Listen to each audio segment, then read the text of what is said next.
Download aplikasi Tarbiyah Sunnah di handphone Anda. Tersedia di Google Play dan App Store. Assalamualaikum warahmatullahi wabarakatuh. Innal hamdalillah hamdan katsiran tayyiban mubarakan fihi kama yuhibbu rabbuna wa yardah. Asyhadu an la ilaha illallah wahdahu la syarika lah wa asyhadu anna Muhammadan abduhu wa rasuluhu la nabiyya ba'dah. Qala Allah Ta'ala fi kitabil karim as-sami'il alim minasyaitonir rajim. Ya ayyuhalladzina amanu taqullaha haqqa tuqatih wa la tamutunna illa wa antum muslimun. Ya ayuhan nasu taqu rabbakum alladhi khalaqakum min nafsin wahidah wa khalaqa minha zawjaha wa bassa minhuma rijalan katsiran wa nisaa'a wattaqullaha alladhi tasaaluna bihi wal arham innallaha kana 'alaikum raqiba. Ya ayyuhalladzina amanu taqullaha wa qulu qawlan sadida yuslih lakum a'malakum wa yaghfir lakum dhunubakum wa may yuti'illaha wa rasulahu faqad faza fawzan 'azima amma ba'd. Bapak-bapak dan ibu-ibu, ikhwan maupun akhwat, para jamaah yang hadir di Masjid Umar bin Khattab di Desa Selacau, Bandung Barat, maupun juga para pendengar dan pemirsa yang bergabung di Tarbiyah Sunnah Media, pada kesempatan sore hari ini kita insyaallah taala akan melanjutkan kembali mengurai faedah-faedah dalam tafsir Al-Baqarah, di mana kita memasuki ayat yang ke-164 dari surat tersebut. Allah Ta'ala berfirman, A'udzubillahi syaitanir rajim. Inna fi khalqis samawati wal ardi wa ikhtilafil laili wan nahar wal fulki allati tajri fil bahri bima yanfa'un nas. Wa ma anzalallahu minas samai min ma'in fahya bil arda ba'da mautiha. وبث فيها من كل دابة وتصريف الرياح والسحاب مسخر بين السماء والأرض لآيات لقوم يعقلون. Artinya, sesungguhnya di dalam penciptaan langit dan bumi, tentu kita dapatkan pada ayat yang lain, langit itu ada 7, demikian juga bumi, juga pergantian siang dan malam, serta adanya kapal yang berlayar di laut, ya, yang tentu belayarnya kapal ini mengangkut muatan, ya, dan itu memberikan manfaat kepada manusia, dan juga pada apa-apa yang Allah turunkan dari langit berupa air, yang dengan air tersebut Allah menghidupkan bumi setelah dia mati. Serta ya, Allah tebarkan di dalamnya berbagai macam hewan, serta perputaran angin, dan juga adanya awan yang dikendalikan antara langit dan bumi. La ayatil qaumi ya'qilun. Terdapat tanda-tanda kekuasaan Allah bagi kaum yang berfikir, bagi kaum-kaum yang berakal. Yang kita dapati di sini, Allah Subhanahu wa taala menunjukkan tanda-tanda kebesarannya dalam bentuk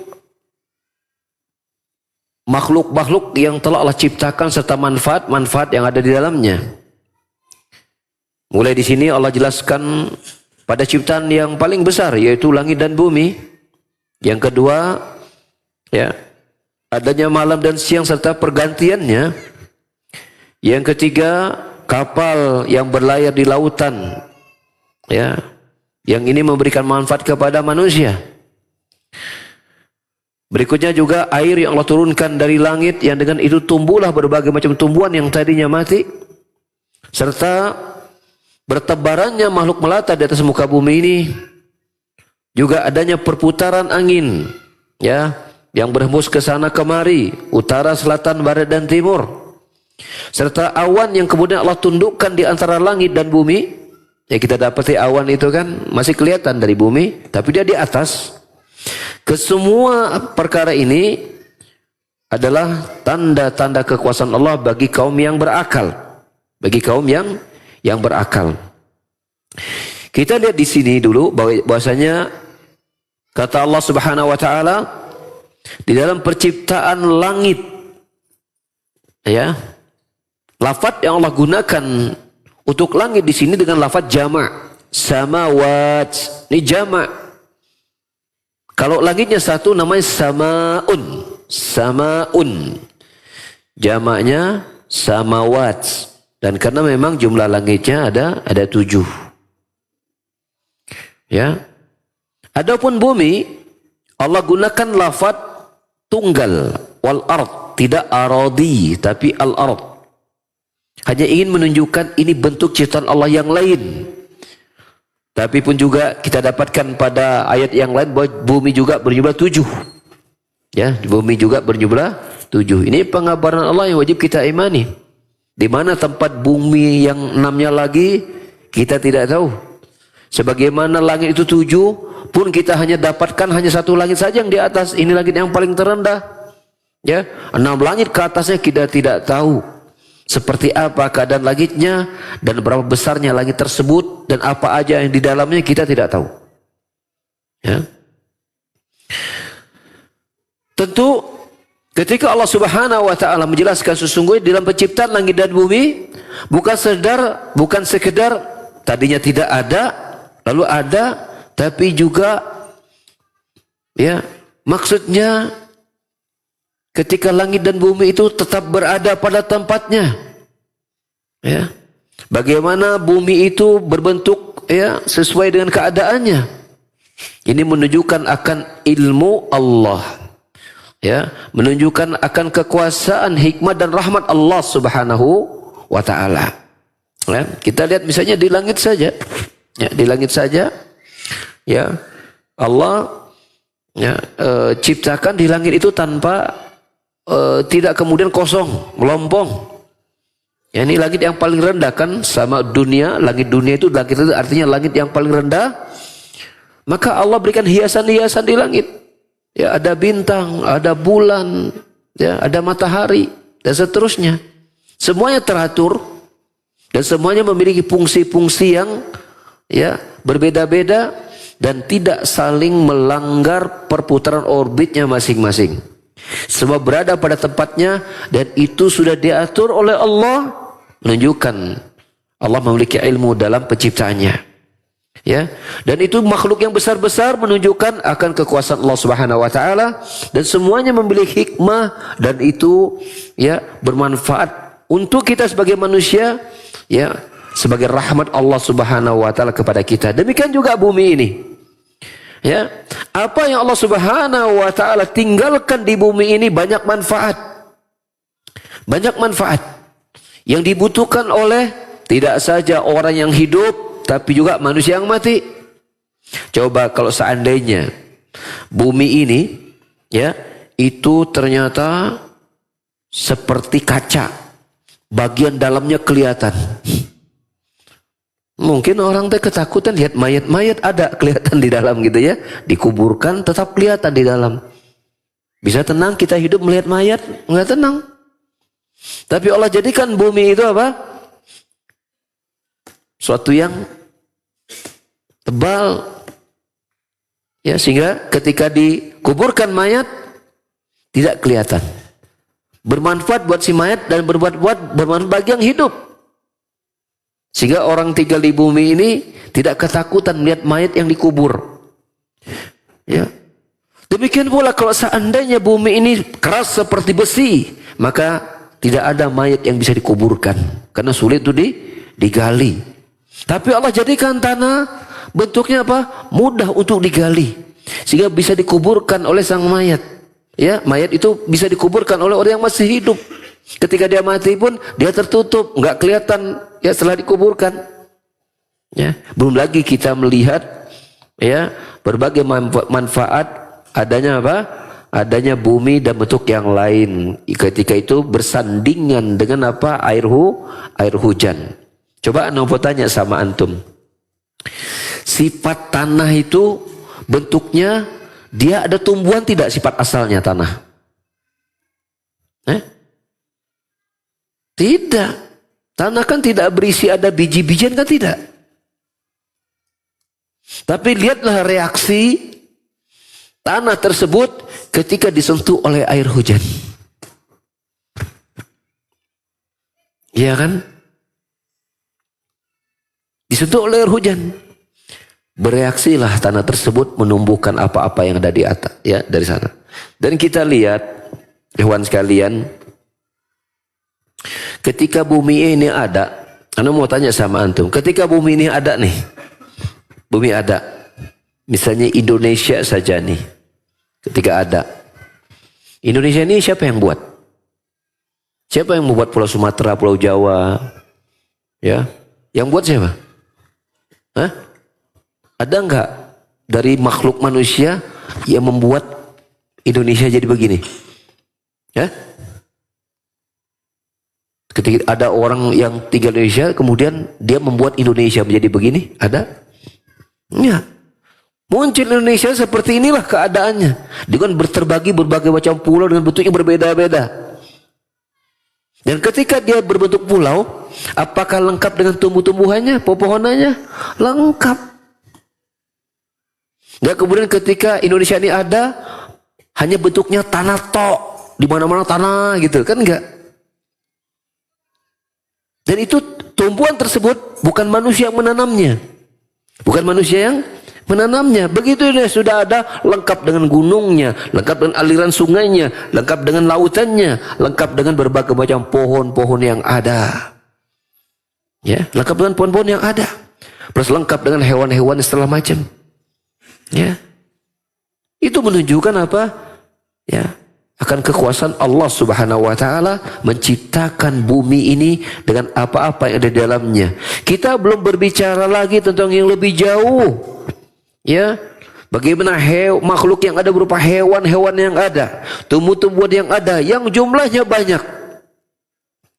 Saya mau nantang, ya, mau nantang, bila ada seseorang, dia menjadi orang yang paling ahli dalam dunia hewan, untuk dia kumpulkan semua hewan yang ada di muka bumi, bisa nggak dia lakukan? Dia kumpulkan semua hewan di muka bumi. Belum bisa. Belum bisa. Betul, saking banyaknya apa? Kalau dibuatkan buku, ya, satu halaman kita bicara tentang semut saja. Dan semut modelnya banyak. Ya kan? Semut merah dan bentuknya enggak semuanya sama. Semut hitam bentuknya tidak sama. Ya kan? Udah berapa model semut?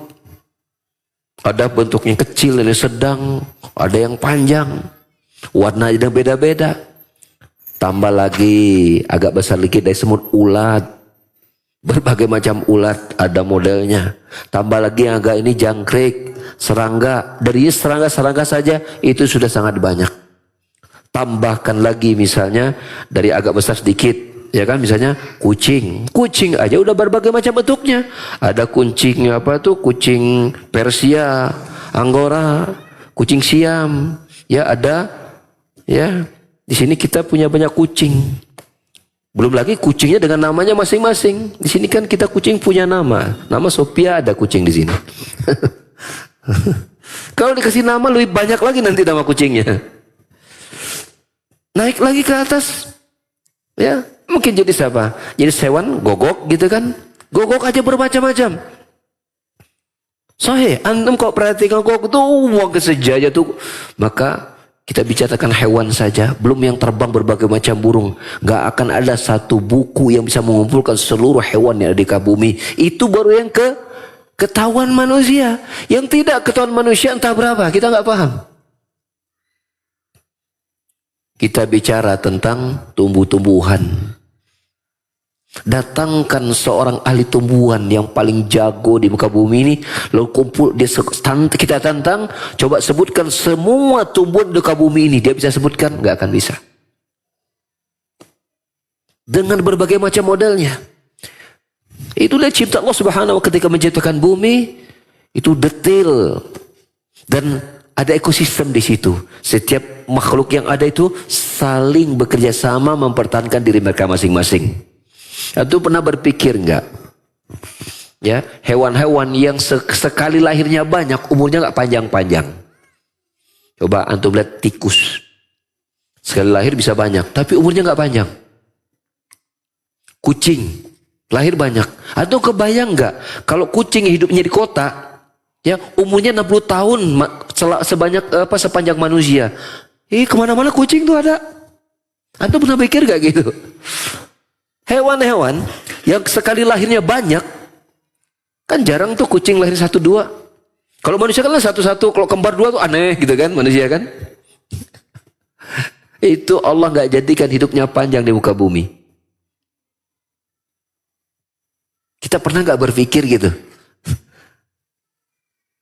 Ya. Kalau seandainya semut antum perhatikan. Makhluk yang mudah untuk apa? Untuk bersembunyi. Betul kan? Tapi antum perhatikan, ya, semut itu nggak bisa hidup di banyak tempat. Kalau seandainya dia bisa hidup di banyak tempat, dan kemudian dia membuat apa? Markasnya masing-masing, sana semut, di sini semut. Apa yang terjadi pada diri kita? Kita nggak akan bisa hidup dengan semut ada di mana-mana. Tapi Allah jadikan semut itu pada tempat-tempat tertentu saja. Buktinya masjid ini, alhamdulillah. Ya. Kalau seandainya semut itu menjadi hewan yang mudah cepat berkembang dan bertahan panjang, kita akan dapati satu semut punya 5, 10, 1000 segala macam di banyak tempat dia bisa hidup. Habis kita di muka bumi ini. Tapi semua itu Allah atur dengan kadarnya masing-masing. Ya, Allah peruntukkan sesuainya masing-masing. Dan antum tahu tidak, siapa yang menjadi aktor utama di muka bumi? Jawabannya adalah makhluk bernama manusia. Makhluk bernama manusia. Manusia itu pengendali bumi itu, manusia itu. Semua ciptaan Allah yang ada itu Allah sesuaikan dengan makhluk bernama manusia.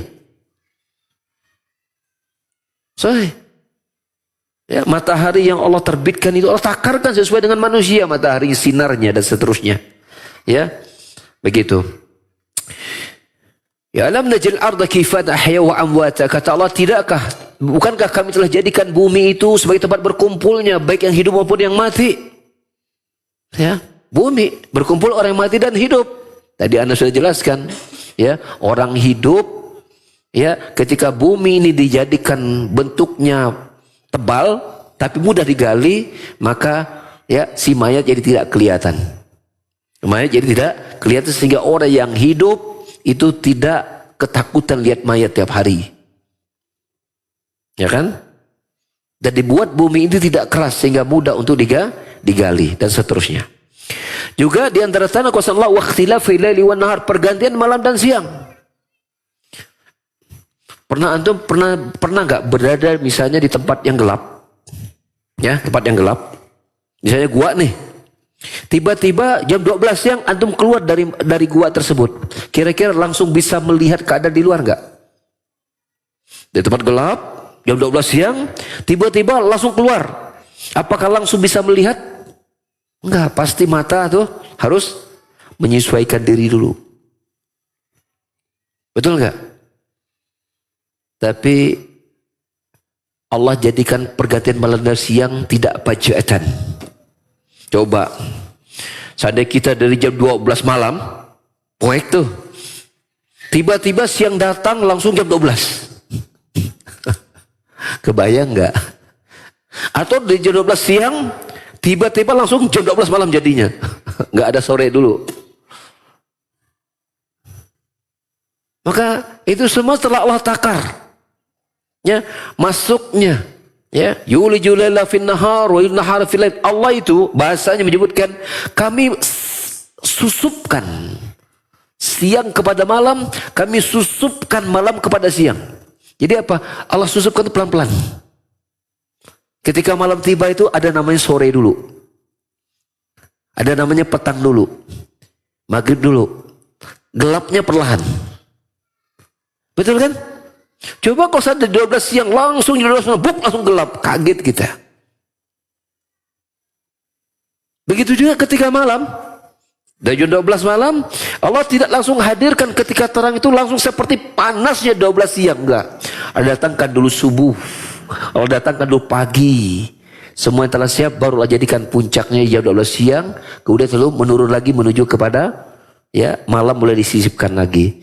Allah sebutkan itu pergantian malam dan siang, ada tanda-tanda kekuasaan Allah Subhanahu wa taala. Dan kalau kita, Anda sudah sampaikan pernah mungkin di sini berkali-kali juga, ya, kita tahu siang itu menjadi terang itu apa sebab ini tuh jadi terang di bumi? Sebabnya karena apa? Karena apa? Karena ada apa? Ada PLN. Ada matahari.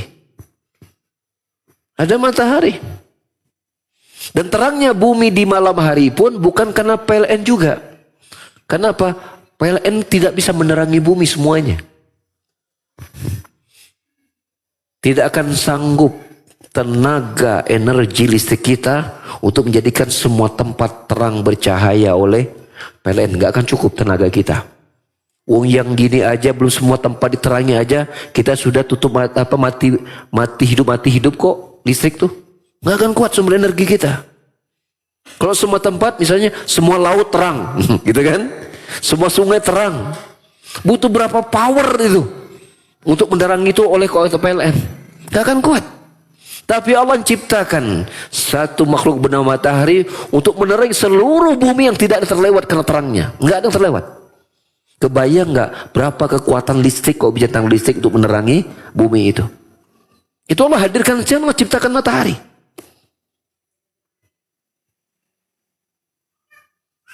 Ya. Dan Allah jadikan matahari tenggelam, kemudian Allah datangkan. Sekarang begini, Anda mau tanya sama antum. Ketika maghrib, matahari terbenam tidak? Terbenam. Ya kan? Terbenam. Terus kemudian mataharinya hilang kan? Tapi kenapa gelapnya kok nggak sama? Antara jam 7, 8, jam 12 kok nggak sama?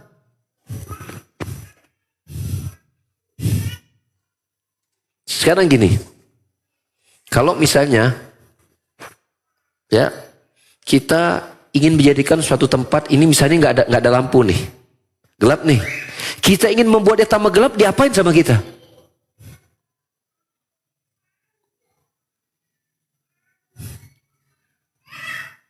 Diapain? Ini misalnya kalau tidak Anda mau tanya sama antum, seandainya suatu tempat yang tidak ada lampu, suatu ruangan siang hari ya, sama nggak gelapnya ruangan, satu ruangan, misalnya gini, ruangan WC, gelapnya WC tanpa lampu ya, tanpa lampu, dengan gelapnya gua, sama nggak? Beda kan? Nah, kegelapan itu membedakannya bagaimana? Matahari kan nggak ada. Itu jawabannya karena Allah tambahkan kegelapan itu. Kan kalau ketika matahari nggak ada, mestinya gelap stabil dong kan? Kan matahari terbenam tuh, mestinya gelapnya stabil. Kenapa gelap bertambah? Karena Allah tambahkan kegelapannya. Kegelapannya Allah tambah. Itu perbuatan Allah itu. Makanya di balik penciptaan malam dan siang itu tanda kekuasaan Allah di situ. Begitu juga ketika Allah Subhanahu wa taala ingin menghadirkan terang, matahari tidak langsung muncul di atas sehingga langsung jam 12, tapi bertahap dulu terbit perlahan-lahan. Itu semua udah diatur oleh Allah Subhanahu wa taala. Itu menunjukkan tanda kekuasaan Allah, menunjukkan ilmunya Allah, menunjukkan banyak hikmah yang besar di situ, dan sekaligus tanda kasih sayang Allah Subhanahu wa taala kepada para hambanya. Dalam menciptakan semua itu, Allah sesuaikan itu untuk kebutuhan makhluknya bernama manusia. Kalau antum mau tahu.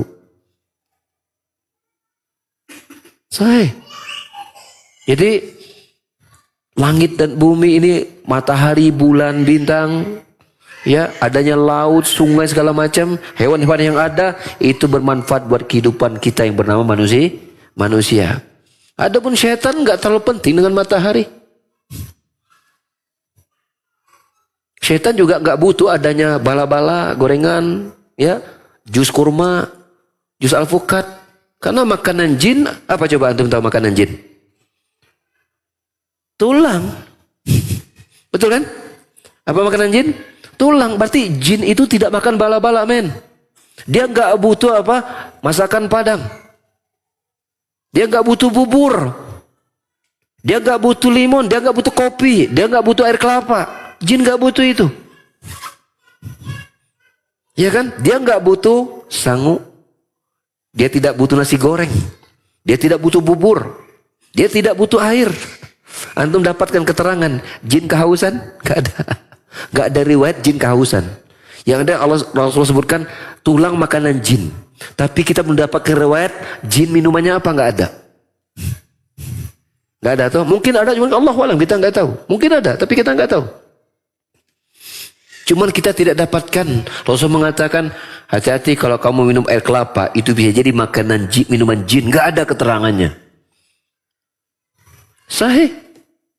Berarti kalau kita di situ berbagai macam tumbuh-tumbuhan, adanya hewan yang ada, ternyata itu dikonsumsinya oleh kita semua. Coba, ada sapi, kambing, ikan, Masya Allah. Untuk manusia Allah sediakan. Itu manusia ini makhluk yang sangat spesial.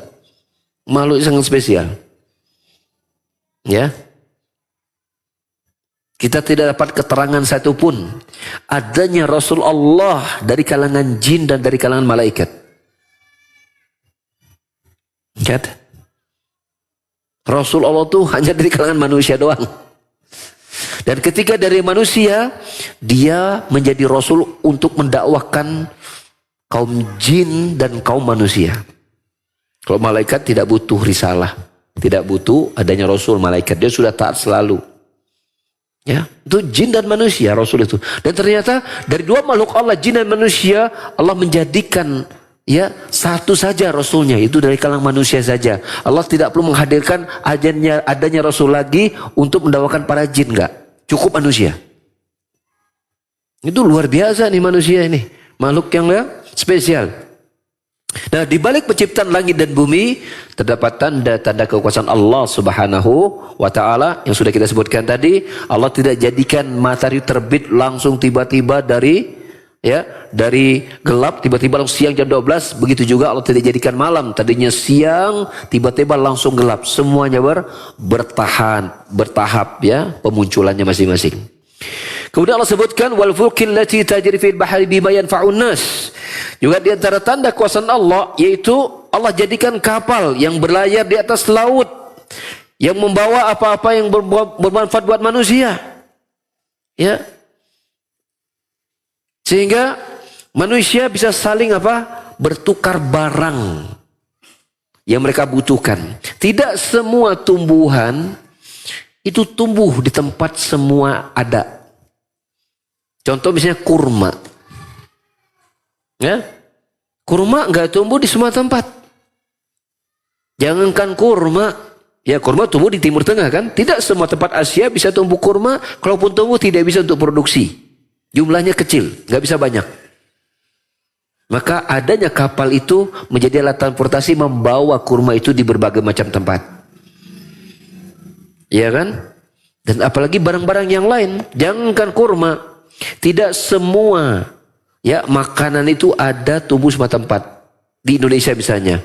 Contoh misalnya ubi Cilembu. Gitu kan. Kemarin kita ke Cilembu ya. Karena ada tabligh Ustaz Abu Haidar kemarin. Ubi Cilembu itu nggak bisa tumbuh di sembarang tempat. Antum ambil bibitnya di Cilembu, tanam di Selacau, jadinya ubi Selacau. Jadi ubi biasa. Tidak berubah menjadi ubi Cilembu. Padahal dengan bibit yang sama. Nah adanya transportasi kapal ini berada di atas lautan. Ya. Bisa bermanfaat buat manusia, mereka saling bertukar barang. Dan Allah jadikan tuh si kapal ya, itu berada di air tapi bisa ngapung. Bisa ngapung. Orang kan menelitikan setelah ada terjadi di lapangan, baru dikatakan penelitian karena tekanan segala macam. Tapi kan yang membuat si air itu begitu sifatnya siapa gitu? Ya dikasih benda berat, si benda berat ini nggak langsung tenggelam kalau bentuknya mangkok misalnya. Iya kan? Karena Allah yang mengatur air itu dengan apa? Dengan tekanannya. Ketika dibuat bentuk kayak melengkung gitu, maka si air ini bisa menahan tekanan dari bawah sehingga kapal yang berat bertonton itu tidak tenggelam di lautan. Kan kok mereka bicara, oh karena tekanan. Tapi kita melihat, membuat tekan itu ada pasti ada. Karena apa? Ada bahan molekul-molekul air yang ketika dia ditekan dengan bentuk tertentu, maka si molekul-molekul itu akan menjadi bersatu dan bisa menampung bahan yang di atasnya.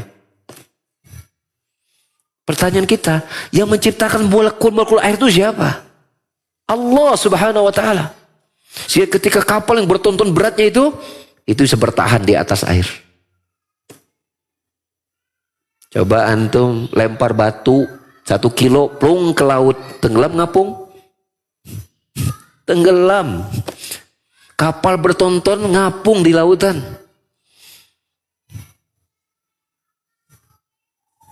Ya, mungkin kalau berpikir, ya ini kan dipelajari tentang apa permukaan air demikian. Pertanyaan kita, ya itu bisa menang berarti kan ada kekuatan di bawahnya kan? Betul nggak? Kapal bertonton itu bisa berarti ada kekuatan menahan di bawah, betul nggak? Betul kan? Dan kekuatan apa itu bertahan? Allah jadikan benda yang lembut, bergelombang, tapi dikasih barang yang besar bertonton, dia bisa menahan yang di atasnya. Bukankah itu tanda kuasa Allah Subhanahu wa Ta'ala? Ya. Dan Allah jadikan itu kapal memberikan manfaat buat manusia.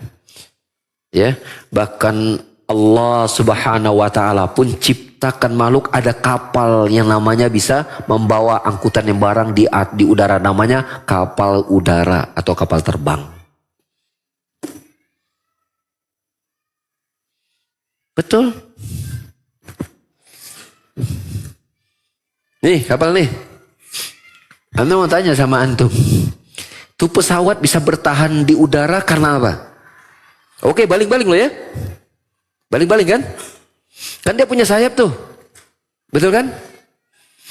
Dia nggak jatuh itu dengan sebab apa? Daya dorong pesawat dan ada bentuk sayap yang dia itu menahan tekanan ke bawah kan? Allah kondisikan udara itu yang dia bisa menahan sayap pesawat. Dalam kondisi dengan dorongan tertentu dari baling-balingnya, ya, itu melahirkan sesuatu yang seolah membuat apa? Jadi kok kita misalnya gini, kalau di atas lautan, kalau antum dengan kecepatan tertentu, antum tuh bisa berada di atas air. Kok kecepatan besar itu? Nggak tenggelam. Ya, nah pesawat itu Allah tahan dan itu memakai ilmu burung. Ketika burung mengepakkan sayapnya, ya, dibeginikan dulu, dikepak-kepakan, naik ke atas, kemudian dia bisa terbang mengarahkan kemana gitu dengan sayapnya, gitu kan? Pertanyaannya, ya, bisa begitu burung itu bagaimana? Jawabannya karena Allah kondisikan udara itu bisa seperti itu, bisa ditembus oleh burung. Coba kalau udaranya itu udara yang misalnya kandungan karbon dioksidanya banyak, bukan oksigen. Antum kalau belajar tentang ini, gini oksigennya banyak. Jadi bisa ditembus oleh benda. Coba kalau kandungannya karbon dioksida. Udara pun karbon dioksida, maka menjadi benda padat, sulit untuk ditembus oleh seekor burung. Kalau jadikan kandungan udara oksigen, bukan karbon dioksida. Itu kan semua Allah yang mengaturnya. Kalau kita memiliki sampai situ, ini semua bentuk dari apa? Allah menampakkan kekuasaannya, menampakkan ilmunya, dan memberikan hikmah yang besar buat kita. Dan itulah kasih sayang Allah Subhanahu wa Ta'ala. Dan Allah sebutkan, ini semua jadi tanda kuasa Allah Subhanahu wa Ta'ala bagi orang-orang yang mau berpikir menggunakan akalnya. Menunjukkan bahwasanya itu dapat menjadi bertambahnya iman kepada Allah Subhanahu wa Ta'ala, menumbuhkan keagungan Allah Subhanahu wa Ta'ala kepada dirinya tatkala dia mau memikirkan tanda-tanda kuasa Allah melalui ciptaannya. Makanya kalau kita mah hanya hidup, apa manfaat siang buat kita? Kerja cari uang. Apa manfaat malam buat kita? Tidur.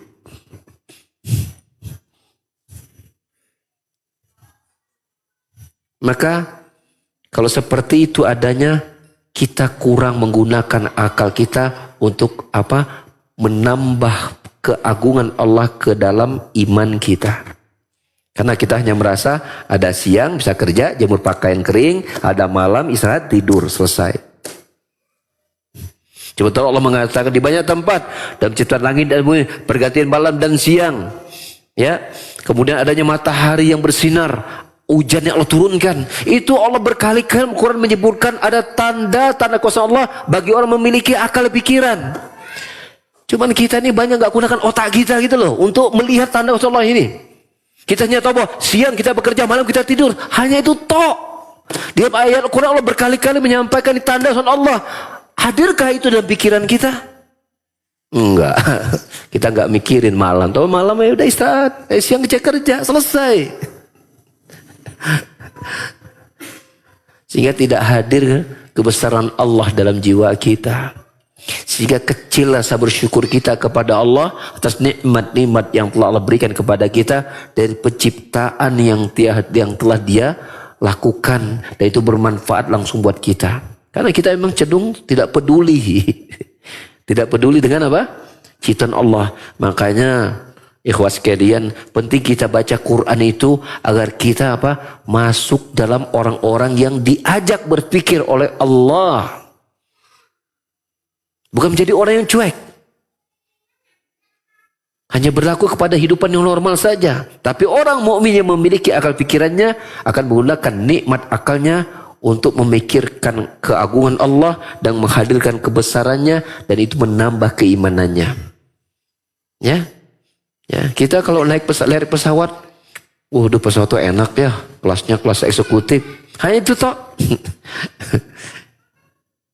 Jarang kita, masya Allah ini Allah berkuasa ini menciptakan pesawat. Pesawat buatan insinyur Pak Ustadz. Iya. Tapi apakah insinyur pabrik pesawat itu bisa membuat angin dan mengendalikan arah angin? Jawabannya nggak bisa. Anda mau tanya, ada perusahaan yang bisa mengendalikan angin? Jam 7 sampai jam 10 angin harus berhembus ke barat saja. Jam 10 sampai 12 angin berhembus ke timur saja. Jam 12 sampai jam 6 berhembusnya ke utara saja. Ada perusahaan bisa seperti itu? Yang bisa mengendalikan arah angin. Ada? Nggak ada.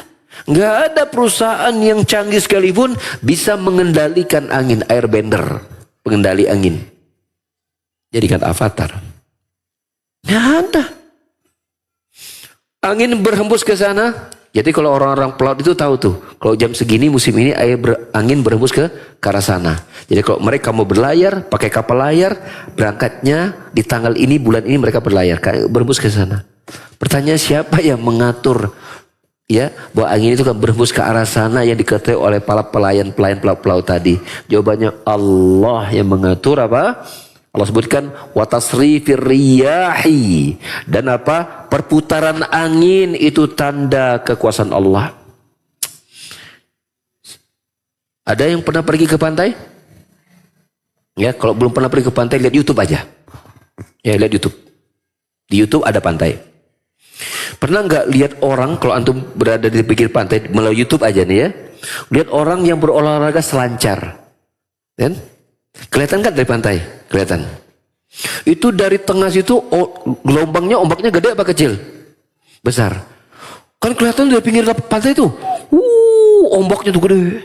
Tapi kena aneh, ketika sampai di pantai kok hilang gelombangnya? Apa sebabnya? Kenapa kok di tengah gelombangnya besar, kok ke pinggir gelombangnya hilang? Kenapa?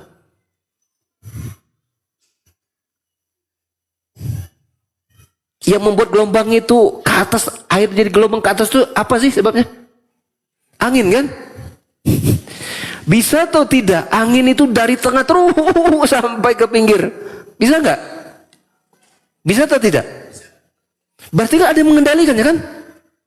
Ada yang menyetel, betul tidak? Ada yang menyetelnya di tengah gede, nanti kalau ada pinggir pantai berhenti. Betul nggak? Kita pernah nggak berpikir kayak gitu tuh?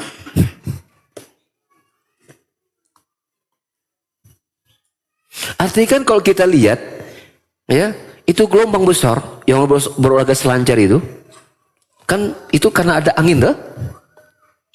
Angin terus, ya. Logika kita, kenapa anginnya nggak sekalian aja ke darat gitu ya? Dan itu rata di lautan kayak gitu. Berarti apa? Ada yang mengendalikan apa? Tekanan angin. Kelihatan nggak tekanannya? Tiba-tiba bisa, tahu-tahu balik deh, balok deh, si angin deh, datang deh gitu. Kelihatan nggak? Nggak kelihatan. Tapi pasti ada yang mengatur kekuatannya itu, kekuatan angin. Sehingga melahirkan gelombang besar di tengah, begitu ke pinggir, selesai itu angin. Tapi orang kok nggak mikir, wah biasa, ini namanya gejala alam. Allah musta'an. Sementara otak manusia, ya selalu berpikir sesuatu itu pasti ada sebab yang menyebabkannya. Gak mungkin terjadi dengan sendirinya. Itu hukum akal manusia. Ini yang mengatur kecepatan dan kekuatan ini mesti ada yang mengaturnya. Kenapa dia gak berpikir bahwa itu ada yang mengaturnya? Manusianya berhenti, oh ini gelombangnya gede, kuda kepingin gak gede. Segitu toh mikirnya. Coba rata-rata. Kita kan mikir, oh di tengah mah agak besar gelombangnya, kalau di pinggir agak kecil gitu. Kita nggak gunakan akal kita. Allah sudah sebutkan wa tasrifir riyah, dan di dalam pengaturan angin itu ada tanda-tanda kekuasaan Allah. Tapi kita pun dah sering lihat gelombang, tak berpikir Allah hadir di situ. Jujur saja, kita nggak gunakan. Kenapa? Karena kita kurang baca Quran. Kita kurang renungi Al-Quran. Al-Quran mengajak kita untuk berpikir tentang tanda dan kekuasaan Allah, untuk menghadirkan keagungan Allah, untuk menghadirkan ya kekuasaan Allah, untuk menghadirkan bahwa ini semua rahmat Allah Subhanahu wa taala. Kalau Allah mau tuh angin bisa berembus sampai ke daratan dengan kecepatan yang tinggi. Tapi Allah hentikan hanya sampai di pantai. Allah hentikan hanya sampai di pantai.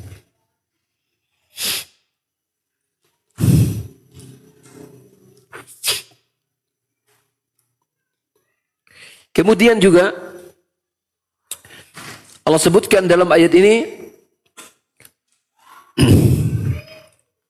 di antara tanda kekuasaan Allah yaitu Allah turunkan hujan dari langit, yang dari hujan itu tumbuhlah berbagai macam tumbuh-tumbuhan.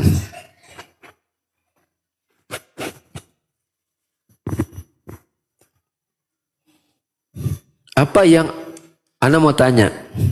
Yang antum pikirkan kalau hujan turun apa? Jahit pakaian, si kehujanan. Betul nggak? Apalagi yang antum pikirkan ketika hujan turun? Jangan banyak pakai jas hujan, nanti masuk angin, nanti sakit. Apalagi? Siap pakai payung. Apalagi? Ketika hujan turun, apa lagi yang kita pikirkan? Hah?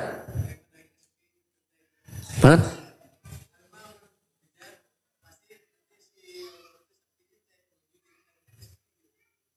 Oh gitu, hujan turun, sepi pembeli.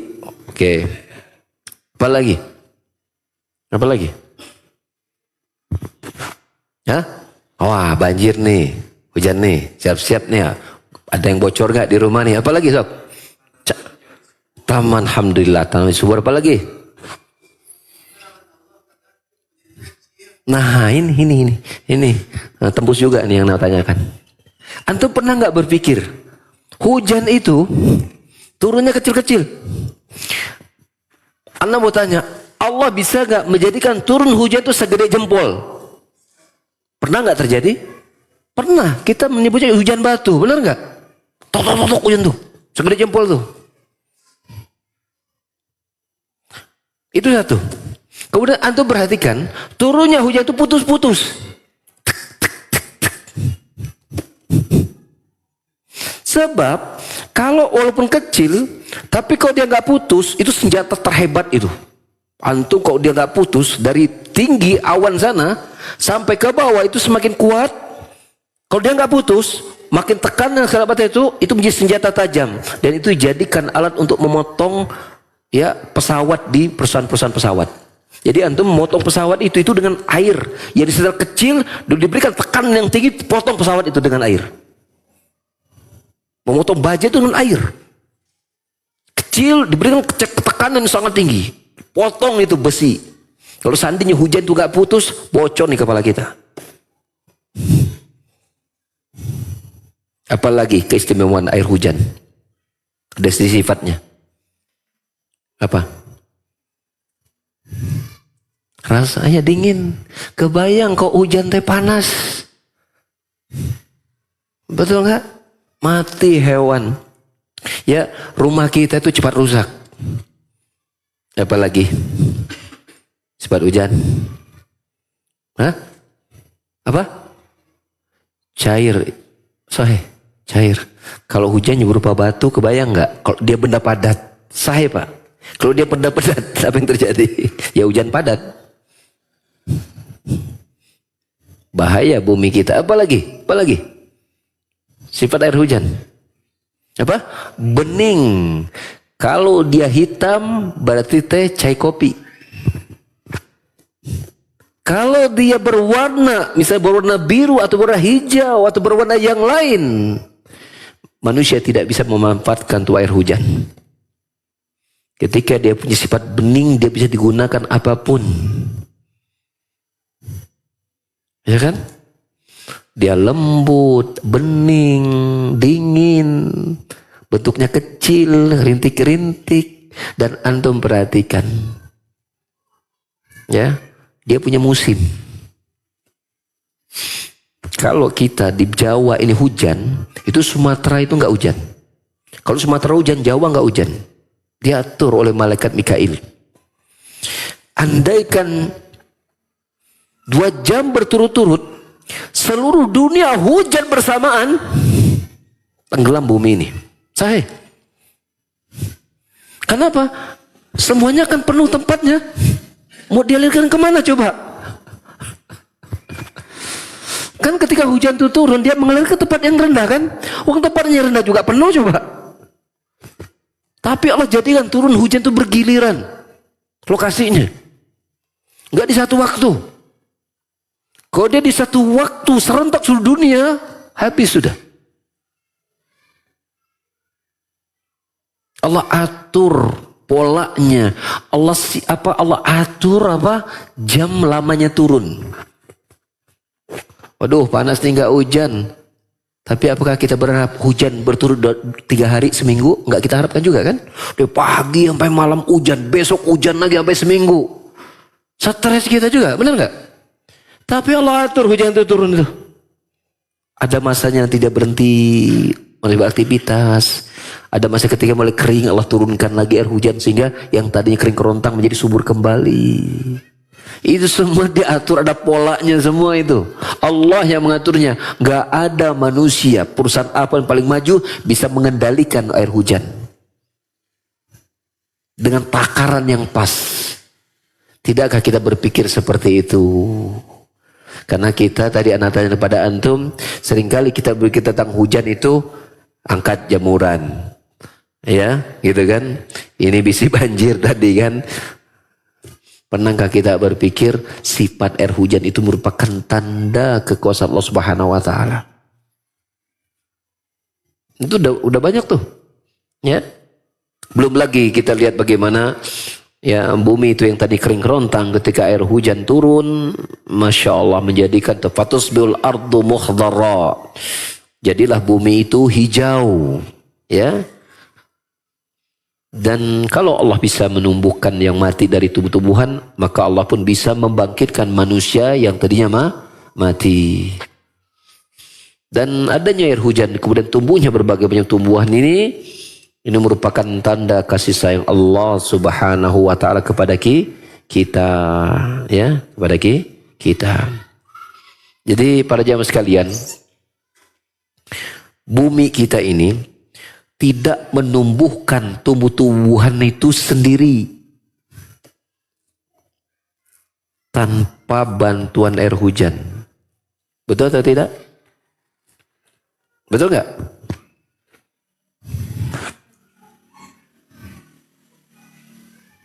Ya, suburnya tanah itu peran air hujan besar. Ya. Difatan butuh bidunil ma. Ya, jadi tumbuh-tumbuhan itu tumbuh itu nggak mungkin tumbuh tanpa adanya air. Dan kita tahu air itu Allah yang mengendalikannya, air hujan itu. Demikianlah pada dasarnya Allah mengendalikan hidup dan mati. Allah mengendalikan hidup dan mati. Bumi yang tadinya kerontang, Allah kasih air hujan, hidup lagi. Demikian juga kepada manusia, Allah yang mengendalikan hidup dan mati mereka.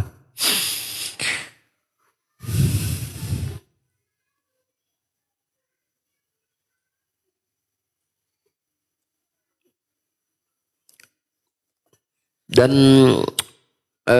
setelah bumi itu turunkan air hujan, wabasa fim kulid dabbah, lalu kemudian ya tumbuhlah berkembang biak hewan-hewan yang berada di atasnya, ya.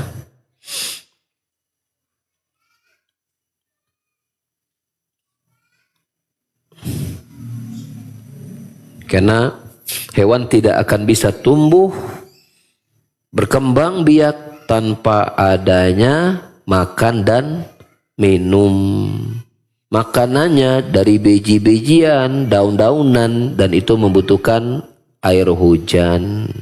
Minumnya dari air hujan. Ini ya ikhwas sekalian, kalau kita ingin mematahkan kesombongan manusia dengan dia mengatakan saya kaya karena saya pinter karena saya heula atuh aing teh, itu kesombongan yang bisa kita bantah dengan logika iman kita, bahwa Anda tidak bisa mendapatkan apapun, menjadi apapun tanpa pertolongan Allah. Enggak Pak Ustaz, saya punya rumah ini karena saya kumpulkan uang dengan kerja keras saya. Saya bisa sukses karena saya rajin belajar. Saya. Inilah orang yang sombong. Kita mengatakan, tidak. Engkau punya rumah itu rezeki dari Allah. Tidak, engkau bisa pintar karena Allah yang membantumu untuk pintar. Tidak, engkau bisa ini punya jabatan itu karena Allah yang memberikan pertolonganmu. Percaya atau tidak? Mari kita buktikan. Ya, bisakah engkau bekerja tanpa makan dan minum? Bisakah ibumu menyusukanmu tanpa dia makan dan minum? Dan ketahuilah semua yang ibumu makan, yang engkau menyusui dari ibumu, ingat dan perhatikanlah setiap engkau makan dan minum itu membuat tenagamu jadi apa? Jadi ada sel-selmu jadi bertumbuh kembang, sel otakmu jadi bertumbuh kembang, tenagamu menjadi ada. Semua itu pasti dari makan dan minum terjadinya. Dan tahukah, tidak ada yang engkau makan dan minum kecuali semua berasal dari air hujan. Pertanyaannya, engkau yakin Allah yang mengatur air hujan? Yakin? Disitulah Allah memberikan rezeki kepadamu. Mulai air hujan. Itu logikanya tuh.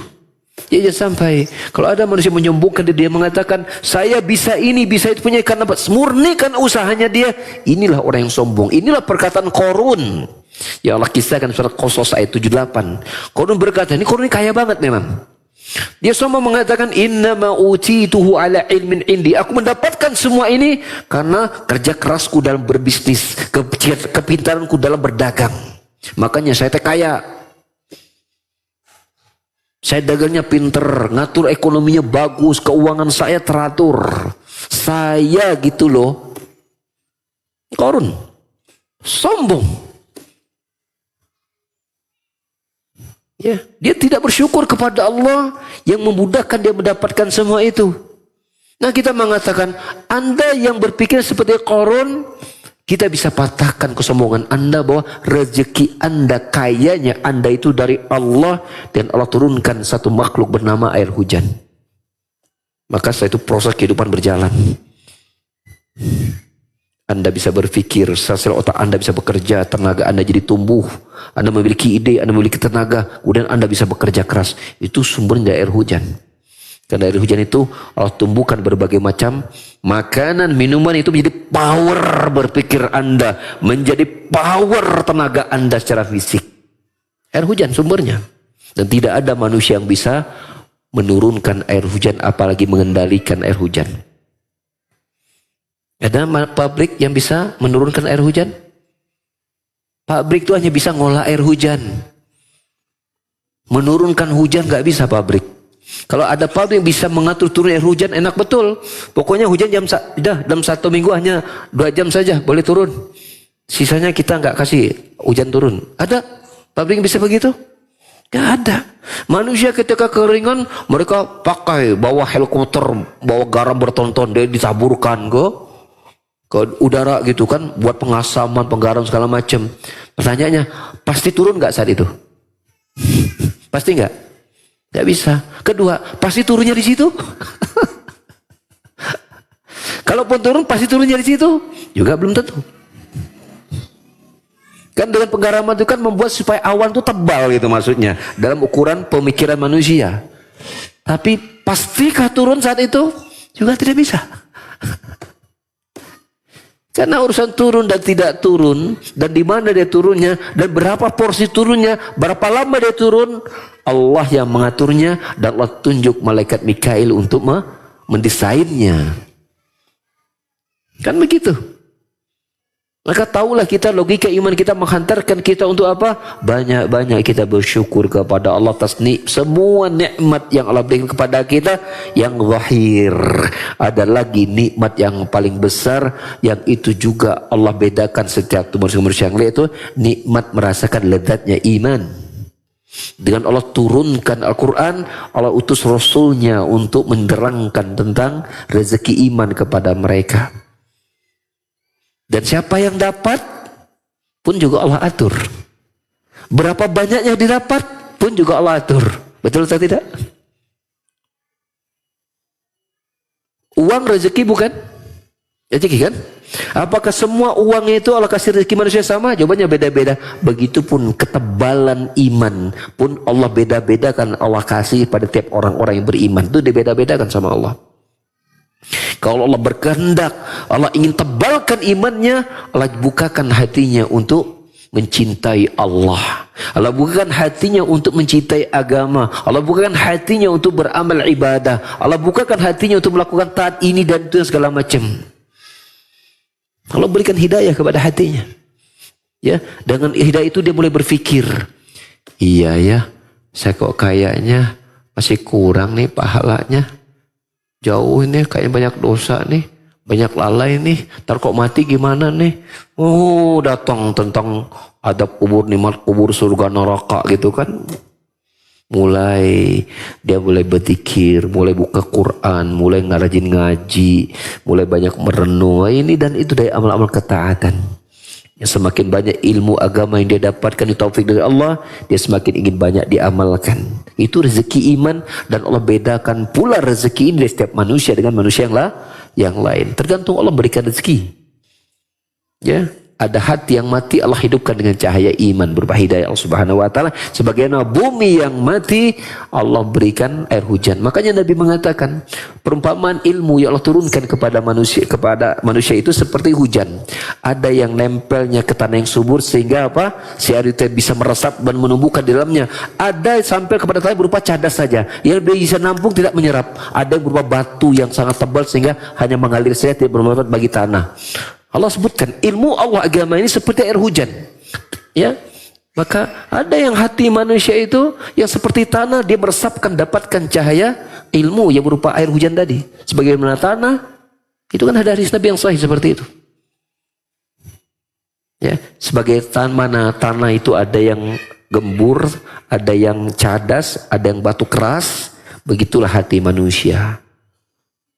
Untuk mendapatkan hujan ilmu dari Allah ini pun dibeda-bedakan oleh Allah dari jenis tanah yang manakah iman seseorang itu.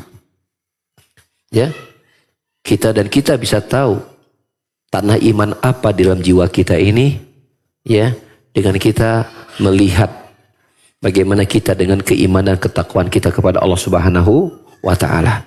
Demikian para jamaah sekalian, ya materi kita ya pada sore hari ini lebih kepada apa? Tafakkur, tadabbur, ya, merenung, muhasabah dan seterusnya. Ya, dan ayat yang seperti ini sangat banyak di dalam Al-Quran, ya. Dan tadi juga disebutkan adanya awan, ya. Oh iya, sebentar, ingin ditambahkan sedikit tentang awan, ini kelewat. Tentang awan jamaah sekalian. Ana mau tanya sama antum. Antum pernah perhatikan awan tebalnya sama enggak? Itu antum kok makin ke atas itu, kok bisa naik pesawat, dia jendela.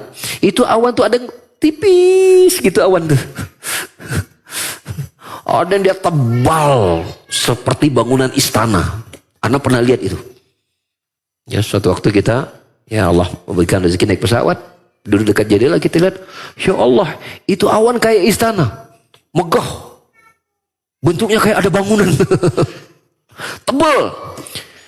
Di sana ada awan yang tipis, bahkan carang gitu, tapi awan.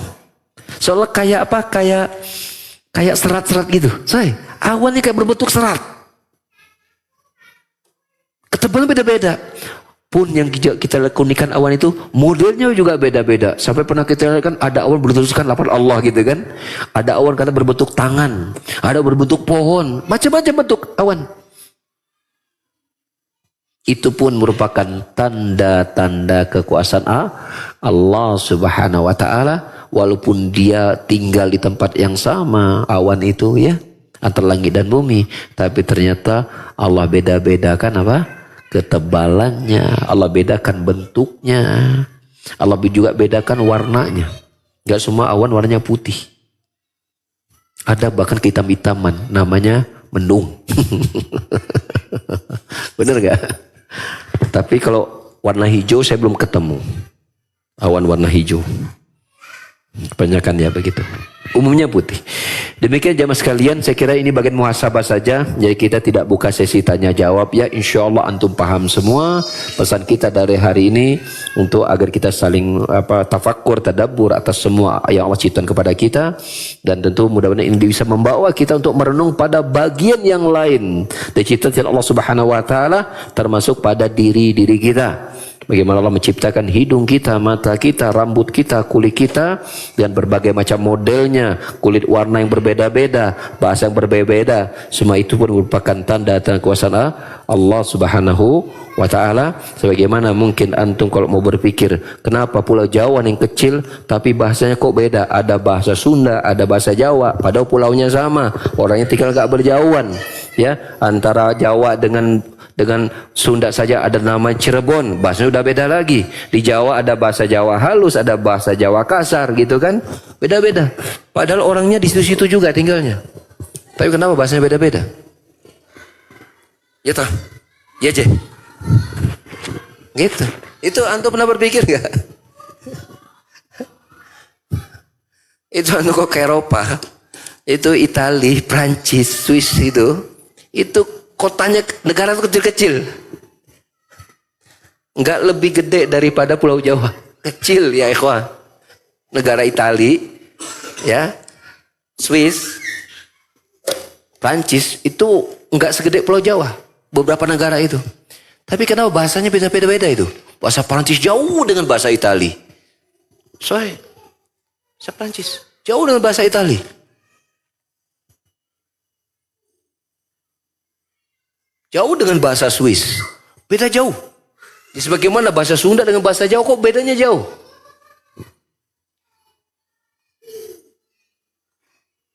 Jauh kan bedanya kan bahasa Jawa dan bahasa Sunda. Padahal Pulau Jawa loh. Sebagaimana antum di Kalimantan punya bahasa beda-beda. Pertanyaan kita, itu asal muasalnya dari mana sih? Asal muasal dari mana sih? Ini pulaunya sama, orangnya ibaratnya kalaupun itu dari situ juga. Kok bahasanya kok bisa beda jauh gitu? Kan nanti kok belajar bahasa tuh, kalau ilmu PS gitu ya, atau ilmu budaya. Jadi kumpulkan bahasa di Indonesia itu banyak banget. Ada bahasa Melayu dan berbagai macam tipikalnya. Sunda juga beda-beda, Jawa juga beda-beda. Ada bahasa Manado, ada bahasa Batak, ada bahasa Betawi, ada bahasa macam-macam. Banyak bahasa di negeri kita. Padahal orangnya itu wilayahnya di sini, tapi kok ini sejarahnya kok bisa banyak bahasa dari mana sih? Antum pernah nggak berpikir kayak gitu tuh?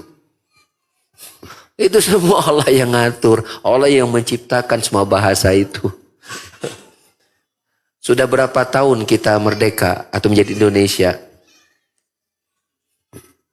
Indonesia ini ditemukan tahun berapa atau ada? Sekarang Indonesia merdeka, anggaplah Indonesia sudah ada 100 tahun yang lalu ya. Ada nggak bahasa suku baru yang muncul di Indonesia? Ada suku baru gitu dengan bahasa yang baru? Nggak ada kan? Untuk nambah satu kosakata aja kan butuh waktu panjang tuh. Misalnya kita ada bahasa baru tuh mantan, kan bahasa baru. Itu nemukannya dalam 10 tahun mungkin baru satu kata itu loh. Ngerti nggak tuh? Ini menjadi sebuah apa? Suku loh. Itu berapa tahun nemukannya?